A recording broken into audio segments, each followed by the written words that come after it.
ఎలాగా మధురమైనటువంటి జీవితాన్ని కాలదన్నుకొని తాను వెళ్ళకూడనటువంటి దేవుడు చూపించినటువంటి ఆ స్థలంలోనికి అన్యులైనటువంటి ఈ ఇశ్రాయేలు మీద పెత్తనము చెలాయిస్తున్నటువంటి మోయాబీల దేశంలోనికి వెళ్ళింది.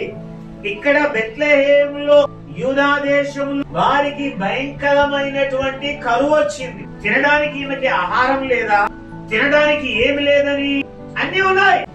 దేవుని పిల్లలైనటువంటి వారి విషయాన్ని గ్రహించాలి.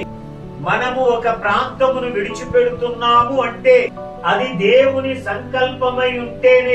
మనం ఉన్నది మధురమా మారానా, దేవుడు వెళ్ళమన్నటువంటి ఆ ప్రాంతము మధురమా మారానా, అది ఏదైనా కానివ్వండి, దేవుని యొక్క ఆజ్ఞ లేకుండా, దేవుని నడిపింపు లేకుండా ఒక ప్రాంతమును విడిచి ఒక ప్రాంతమునకు వెళ్ళటము సరైనది కాదు అని చెప్పడానికి ఇది నిదర్శనము.